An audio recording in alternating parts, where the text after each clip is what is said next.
വർഷമായി ഇളയടത്ത് ക്ഷേത്രത്തിൽ തിരയാട്ടം നടത്താൻ തുടങ്ങി. അത് കാരണന്മാർ പറഞ്ഞു തന്ന കണക്കാണ്. അപ്പൊ ആരോട് ചോദിച്ചാലും ആരും പറയും ഇളയടത്ത് കാവിലെ തിരയെന്ന. എല്ലാവരും പറയും കുംഭത്തിൽ ആദ്യത്തെ ചൊവ്വാഴ്ച. അത് വളക്കാരോട് ചോദിച്ചാൽ അവർക്ക് പറയാൻ കഴിയും, മുട്ടായിക്കാരോട് ചോദിച്ചാൽ പറയാൻ കഴിയും, ശീഷക്കാരോട്, അങ്ങനെ ആരോട് ചോദിച്ചാലും എല്ലാവരും ഒരേ വാക്കാണ് പറയുക. കുംഭത്തിൽ ആദ്യത്തെ ചൊവ്വാഴ്ച ഇളയടത്ത് ക്ഷേത്രത്തിൽ തിരയാണ്. അങ്ങനെ 108 വർഷം ആയി.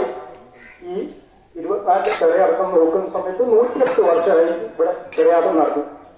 അതിൽ ഒരു ബ്രേക്ക് വന്നത് എങ്ങനെയാണെന്ന് വെച്ചാൽ 101 വർഷം ഉത്സവം നടത്തിയ സമയത്ത് 102ാമത്തെ ഉത്സവത്തിന്റെ എല്ലാവിധ ഏർപ്പാടുകളും ചെയ്തു വെച്ച് അന്നാണ് തറവാട്ടിലെ കാരണവത്തിയായ എൻ്റെ അമ്മ മരിക്കുന്നത്. അപ്പോ ഇവിടുത്തെ കമ്മിറ്റി ആലോചിച്ച് പരിപാടി നിർത്തിവെക്കണം. കരന്റെ തലേ ദിവസം ആ മരിക്കുന്ന എല്ലാ ഒരുക്കങ്ങളും കഴിഞ്ഞിരുന്നു.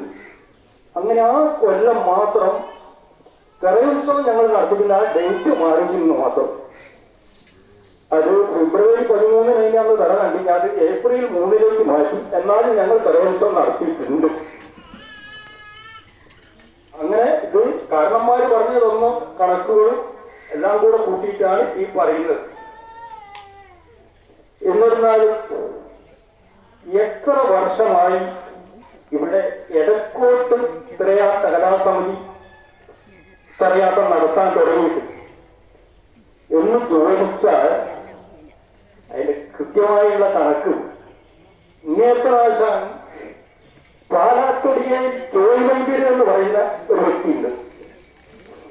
എല്ലാവർക്കും അറിയാൻ പറ്റും. അരിയായിരം ചോയ്യാട്ട് ഞാൻ നിൽക്കുന്ന രാജീവിന്റെ അച്ഛനാണ്.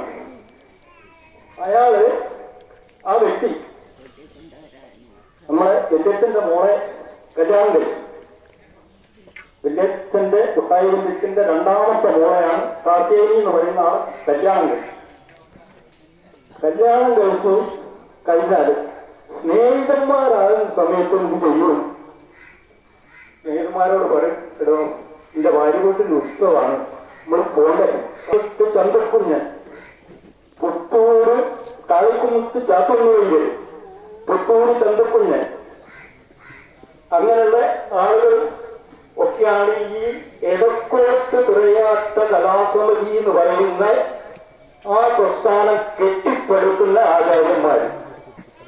അങ്ങനെ കല്യാണമൊക്കെ കഴിഞ്ഞ് തുണിയുടെ ഓരോ കൂട്ടി ഞാൻ ഇവിടുത്തെ തിരയുത്സവം കാണാൻ വേണ്ടി വന്നു.